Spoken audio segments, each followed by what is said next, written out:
Welcome to Relief Podcast from the Akron Art Museum, Comfort and Joy for These Uncertain Times. My name is Seema Rao. I'm the Deputy Director and Chief Experience Officer at the Akron Art Museum. And I'm Gina Thomas-McGee, Curator of Education at the Akron Art Museum. So today our topic is care, and care is a great word in terms of museums. I think oftentimes when I think about care is how we care for our collections for posterity. That's a big word. You know, in education, you care for a lot of young minds. Absolutely. And teachers and parents and community. I think care is an even better word for these uncertain times. You know, we started this Relief podcast because Gina is at her house and I'm at my house. And so care has really been something I've been thinking a lot about, probably a little bit self-focused, but about the care of us, the people who are working here. We're still working hard, even if we're at our houses. How has care changed in your life as your work has changed? So care for me has gotten even a little bit more full-time. I have a 4-year-old and a 7-month-old. And so essentially I'm caring for them all day and then also doing work for the museum, which is actually a bright spot in my day to be able to use my brain that way. But it's been a lot. I mean, there's not much room for self-care over here because, I'm running a daycare and a preschool and being a museum educator. I think like everyone I've heard talk about anything is like, I'm so thankful. And also it's hard, simultaneously. It's interesting you say that because so care at the museum, I think about all the challenges we have with caring for collections and visitors. And I think people have no idea, like thinking about conservation. One of the things that always is amazing to me is how I would never in a million years touch a thing. It would never even occur to me, and how many people by accident touch it, that they maybe have swept by it, and how much care we have to take to make sure we put things and objects in places where people won't swipe by it by accident. Or how much care you and I, for example, spend thinking about interpretation, and like, how do we teach people about collections? There's a lot of care in our work. But now our whole job and like our idea of care has changed because what people need is so different. You were just saying exactly what my life is like too. I'm doing this recording. I'm hiding in my room from my my children who are just finished with their online learning and have homework, and my dog who is really not happy with being a shut-in. She wants to go in a car somewhere.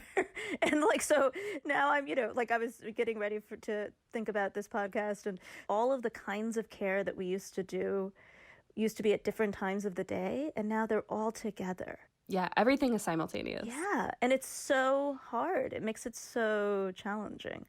And so I was trying to think of, like what all these articles and I've been reading, you and I have been reading, we talk a lot about the news because museums are part of the society that's closed and will have to reopen. And, and there was an article I was reading that I really liked about how museums are caring for their patrons now in a different way. And, I think our podcast is a good example. We thought people might want to hear something sort of interesting. But I think that there's probably lots of other ways to care for ourselves because you just said it. There's lots of self-care that everybody's probably not doing. Are you doing anything? Do you have any kinds of things that have been helping you? I mean, there's one really bizarre thing that I've been doing, and I downloaded the Marco Polo app, which is like a video messaging app. And so my friends and I have been leaving messages for each other just like periodically through the day. And it's been seriously a major, major source of support for me to see. And it's so humanizing, right? To see so many people in their homes. Like my friends, obviously I know what their homes look like and I know what their children look like, but just to see a snippet of their day when something beautiful is happening or when something really hard is happening. And I think I've been seeing that all over the world. I've taken a couple of webinars from really amazing like museum ed people. And I know you've done one with an artist, and like, it's so humanizing seeing people in their homes and how they're sort of, I don't know what they're spending their time doing and how they're caring for themselves and caring for their practice, how artists are sort of caring for their practices and their studios. And it's really fascinating. I mean, it's not what we would have chosen, right? But it's really interesting. It is interesting, their houses, people's lives and houses. I had taken a webinar with the people from Swoon, and then I've been watching like, many other artists around who are doing these videos of themselves doing stuff. And it is so great to see that artists make stuff. this is hard for artists, that this is a time where, and that's their job. And there's something about museums that often splits them from the artist. So seeing the artist in their own space is so fascinating. I mean, that's one self-care thing I've done. Another self-care thing I've done is I've been, like all the museums are getting together and doing social media. So I have to admit, Akron is one of the people in charge of museum games. And so we do a crossword puzzle every Sunday. And I've been really enjoying doing that crossword. I do it on Wednesday because I set it all up. But it's great to do that. And I've also been trying to find a way that I can feel like I read some article about how you have to sort of feel like you're in control. And so I do either fix or finish. So I'm one of those people who had like never-ending projects. We were making a quilt with the kids, and it really just needed to be sewn up one more time. Or a pillow had a hole, sew it up. But I find really simple things like a crooked picture. I have a lot of prints and stuff that I've collected from around town. Crooked picture, fix it. But I only fix one thing or finish one thing during the day. But having that ability to say that I did a thing is really good, because for me, one challenge has been that you can't finish anything. Like productivity has just decreased because so many other things are part of our lives. And, worry and anxiety is just, it's so much. I mean, and that to me is like what museums actually are doing great. You could just go to a museum's website or to their social media and just look at stuff. And that is like the best stress relief. I don't even know which collection I was looking at. It was not ours, though ours is wonderful too. And I was just like scanning through their Instagram, just looking at pretty pictures. And I was like, oh, my brain feels good. And that's, I think that kind of downtime is something that people need, and it's okay, right? Exactly. I feel like the thing that I've done for my self-care, like mentally too, is to just let go of expectations. I started off this whole experience like with a set schedule and like ready to sort of conquer it, because I'm not like kind of type A, and I was like, okay, well, what is the plan? Here's what we're going to do. And it's like, I do this, I don't know if you do, but to myself a lot, like self-imposed rules that aren't real, that I just kind of make up and then hold myself to in a really strict bananas way. And I've had to let go of so many of those sort of like expectations of what is going to get done, how it's going to feel, like productivity, even for like personal things. I'm like, that's not going to happen today. And it just has to be okay. It's fascinating how much didn't actually matter. 100%. Going to the office, we meet all the time. We get all of our work done. We are on, Slack or whatever. We have still accomplished quite a lot. We've, put out a game every week, and we've had extra social media posts, and we're working on the office of this podcast. And it is funny that the things that mattered are so much less. They're basically what you said, humanity, people, and caring for each other. The other thing I think also really mattered is the intimacy of friendship. Like you said, you said you met two little boys. I actually see them very often, much more often, even though they go to school with my kids, much more often than I saw them before, because they come on here. My giant dog very well, the one that I'm hiding from right now. But we've had this sort of intimacy, which I think is actually going to be a good thing in the long run. I think so too. And just, I feel like what I'm seeing from museums and other organizations and too is just like this candid sort of response, and it's just like casual, but in the nicest way, in like the friendliest way, because there's a sense of solidarity now. I think it's really a shared experience around the globe. So that sense of, I don't know, that we've been through this together, and it can get to sound cheesy, but it's legit. No, it's true. It's so relevant, right? It is. It's like we've all done this. It's bigger than, where were you at 9/11 or where were you at the stock market crash or whatever it is. It is global, and it's fascinating because everyone I talk to says like, what was happening on May 1st? Or like did we have these benchmarks March 1st or, like whatever it is. And it is true. It's like this really interesting shared experience. I think for me, like collections, for example, one of the things that's so hard is that so often it is not a shared experience. Like I look at some of our most beautiful, some of my favorite works of art, like there's, works in our old McDowell gallery. And those works are beautiful. And many of them are from the region of Northeast Ohio, but they're not stories that mean anything to me. I wasn't alive in 1904, like I didn't wear a dress like that. I didn't, have a bird in a cage.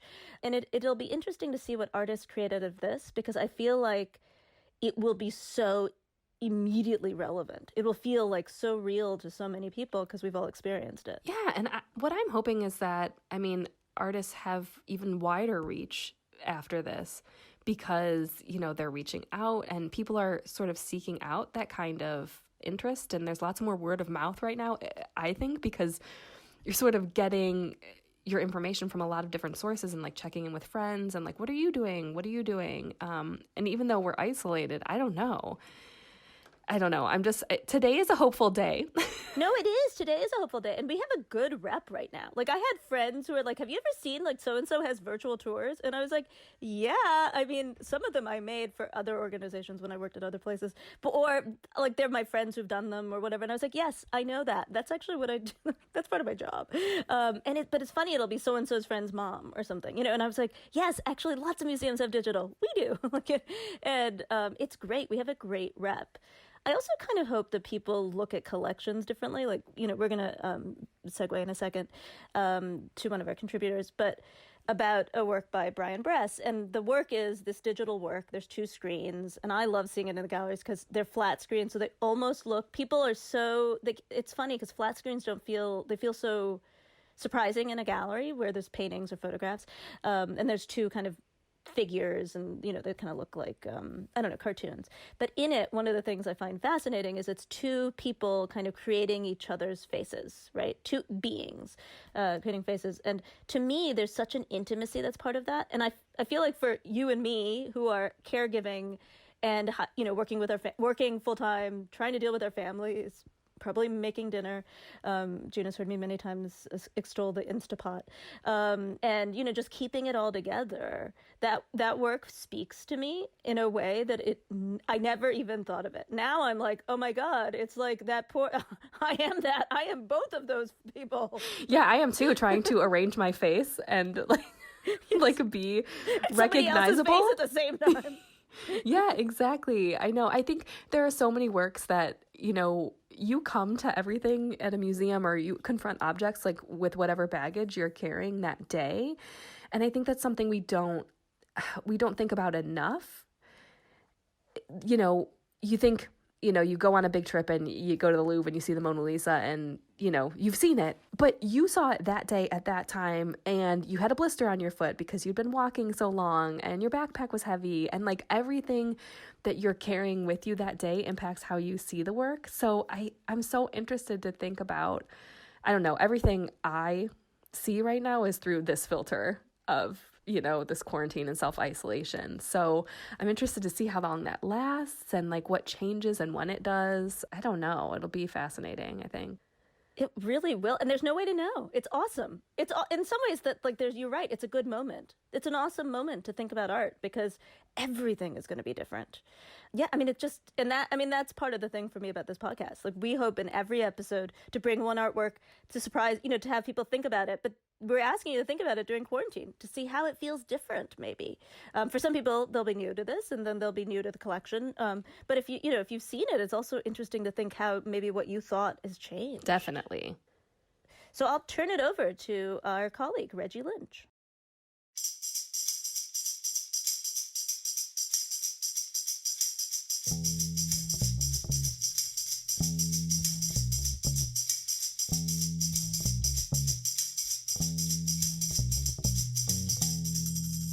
Hey guys, Reggie here with this week's Deep Dive.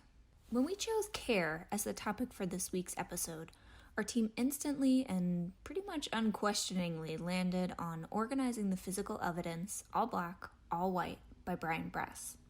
But before we unpack our response, you'll need a little background. Brian Bress is a contemporary artist based in Los Angeles. In his work, he combines video, sculpture, painting, and even drawing to create these charmingly strange little vignettes that seem like they're jumping in between reality and his own fantastical imagination and back again.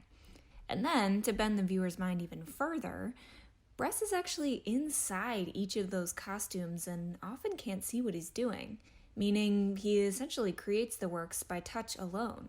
As soon as the group pitched Bress's work, I was reminded of a comment from a 4th grader who was taking one of our school tours. I was trying to get the group to think about how Bress often has to think outside the box to create his work. And one student raised his hand and said, well, it's kind of like how if you're in an argument with a friend, you have to stop and think about it from their perspective. Kids really are smarter and more caring than the rest of us. But seriously, that take on this work, that empathy that student was talking about, feels so palpable when you watch this piece. There's something tender and thoughtful about each gesture. Perhaps that was because Bress couldn't see what he was doing, or maybe it was more intentional than that. I'm not really sure. It just seems like these two characters really care about each other and care about the final product. And then there's this element of humor. I love Bress's work because it tells us that it's okay for art to be funny, and oftentimes that humor is the point. And what a lesson in care that is. That reminder that in spaces or even in times that feel hard or serious, it truly is okay to laugh. Well, that's all for this week. If you need me, I'll be hanging out here on the diving board waiting for our next deep dive.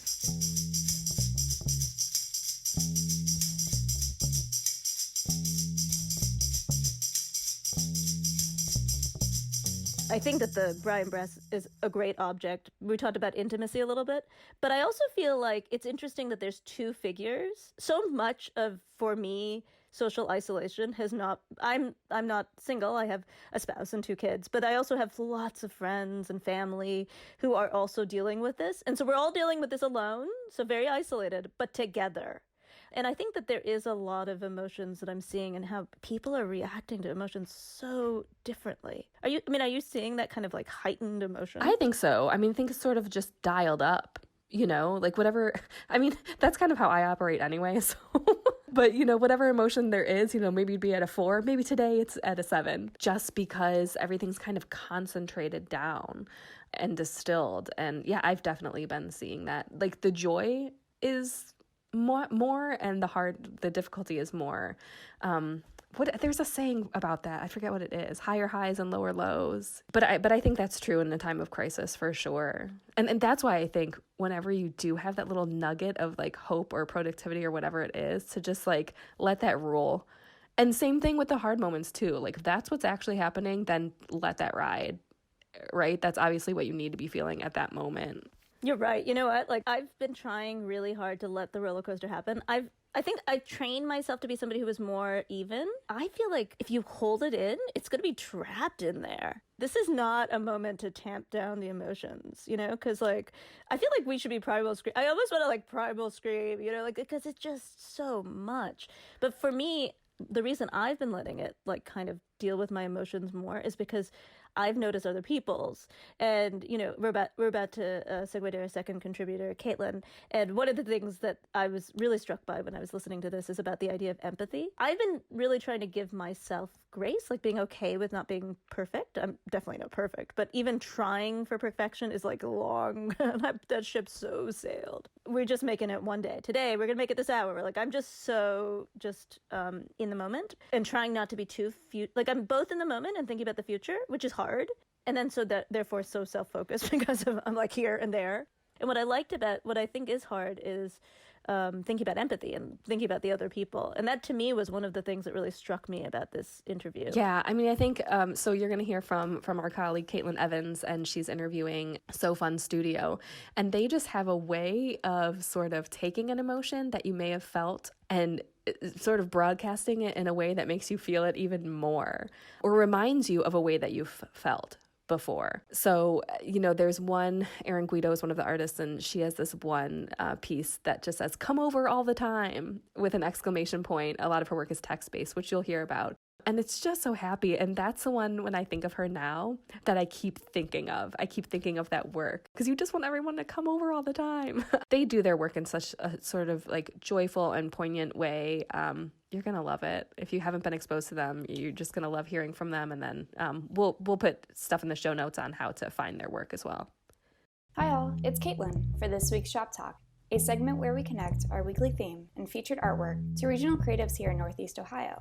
Today, I'm so pleased to introduce So Fun Studio, the collaborative pairing of Cleveland's Erin Guido and John Paul Costello. So Fun Studio combines Erin's murals and paper-based work with JP's design and fabrication background.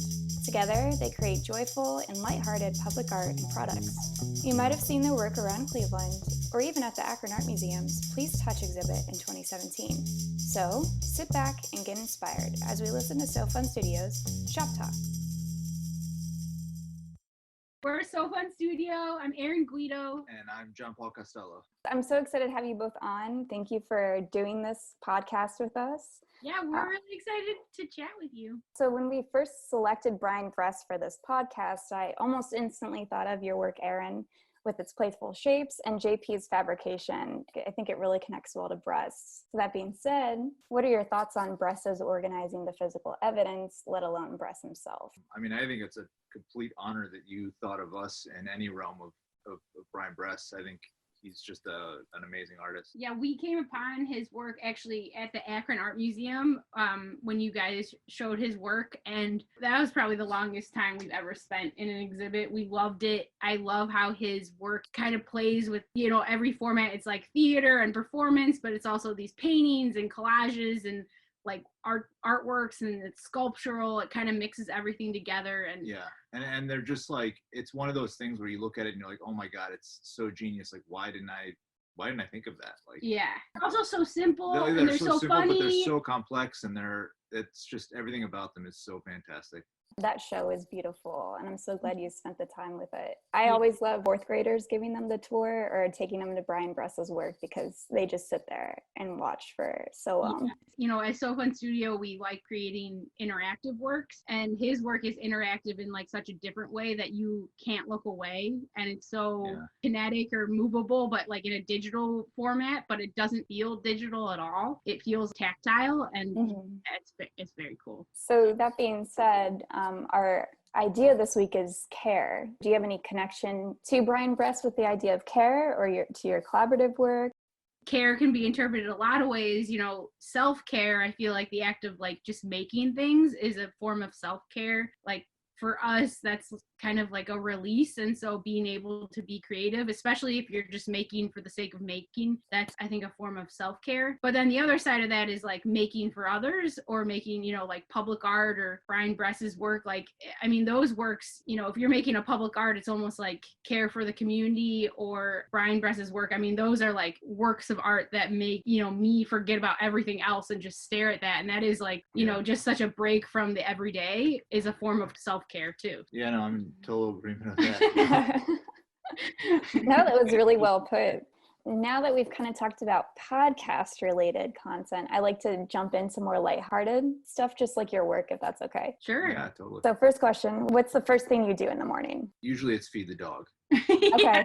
Whoever gets up first feeds the dog. And our dog Petra, she is so food centric that she starts crying in the morning, not because she has to go outside or anything, but because she's so hungry. She's just so excited to eat.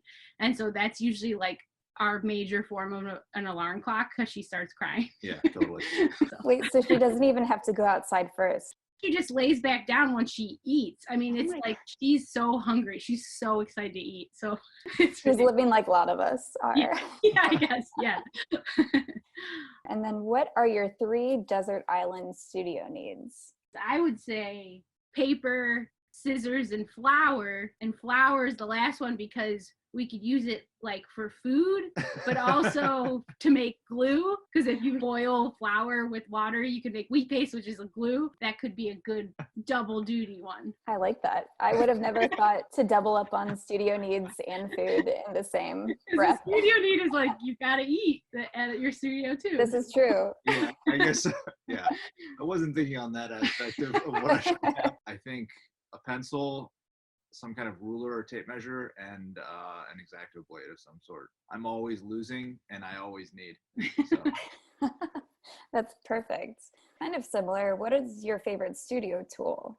Mine, I barely ever use it anymore, but a hot glue gun, to be honest. Like, I just love a hot glue gun. Like, He does I don't know, love from like hot being glue a little gun. kid and like I used to just build the craziest things. A hot glue gun was always my glue. Even just building with the glue itself, it was everything about it I love. I remember being in college getting my BFA and them always telling us never use hot glue gun, but I was always using a hot glue gun because it was the most accessible thing. Yeah, it's so it easy. is really. And then I would say either scissors or a really good brush. I feel like I'm always looking for that brush if I'm doing like some painting that does like nice clean edges and stuff. So like a paintbrush is really important. But if I'm doing like paperwork, even though X-Acto blades are more exact, I love a good pair of scissors. Do you have like a favorite brand of scissors or anything? Or I'm left-handed, so it just has to be important that they're either left-handed or both these scissors. okay. Because right-handed scissors are really hard. And then let's see. So during these times, what are your silver linings?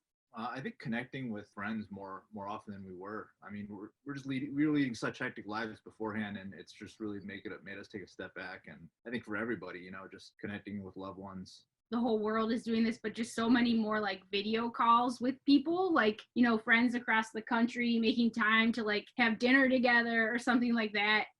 It's just really cool to be able to like make that time and chat with people more often. Right. Have you done anything unique with like video chat with friends or family, like games or you mentioned cooking maybe? We've been kind of doing, I guess, all of those things. We have the app House Party, which I really like, which is an app like kind of like, you know, any of those video apps, but like more anyone can join your chat, your friends with them. Barge in on someone else's conversation. Yeah, and I really like that. JB's also doing borrowed a PlayStation during this time, and he does like racing games with his friends and chats with them on the app. Jordan swears that everybody's kind of going back to their childhood during these times. Totally. Like he's riding his bike for hours around Kent, and like I'm watching CSI Las Vegas that I watched growing up. I don't know, I'm loving it right now. So that's great. Yeah, totally. And then kind of a fun turnaround is this or that questions. Are you ready? Do we answer together or? You can do at the same time, but your own answer. Okay. All right. Okay, here we go. Old or new? Old. Half full or half empty? Half full. Morning or night? Morning. Night. Fast or slow? Fast. Slow. Salty. Oh. I don't know. Oh. I'm very slow. Last one. Salty or sweet? Salty. Salty sweet. Although Erin is definitely my sweet tooth is totally. I never used to have one, and I just devour candy now. Oh yeah. You like sweets more than me now. Do you have like a go-to sweet? Sour gummies. Oh, that's pretty good. Do you have a brand? No, just whatever. Just anything goes. Yeah. So you said salty but kind of sweet now, and Erin Yeah, said, I like I think like gummies and stuff are like too sweet for me, but I like a salty chocolate chip cookie or something like that. Or a little bit of a blend. Yeah. It's like the hardest question. We saved it for last. Just for, a question for ages. Right. Yeah. And lastly, if you don't mind giving us a plug of where listeners could find your work or even purchase work. Sure. Yeah. On SoFunStudio.com, we have SoFun Studio t-shirts. And then on my personal website, ErinGuido.com, I have prints and shirts and cards and things like that. And then also some artwork is available at Ping Party Shop, which is a local Ohio City business. And I know that they're still selling work and things. And I love when people support, you know, the local businesses in our neighborhood. Yeah, we're working on more works for a show in July that's curated by Liz Moggins, which we're really excited about, but it's kind of like unknown if that will happen exactly how it would normally happen in these times, but it's a good reason to make new work, so we're thankful for that. Yeah, and then I feel like our Instagram is just Yeah. kind of a good place to see what's going on with us. It Yeah. definitely gets updated more than anything else. Yeah. So Fun Studio Instagram. Check us out. Perfect. Well, thank you both so much for sharing your thoughts and answering the salty sweet question and being our first guests on a Shop Talk. Yeah. Awesome. We're really happy to chat with you guys. Totally. Yeah. Thanks. Thank Jeff. you.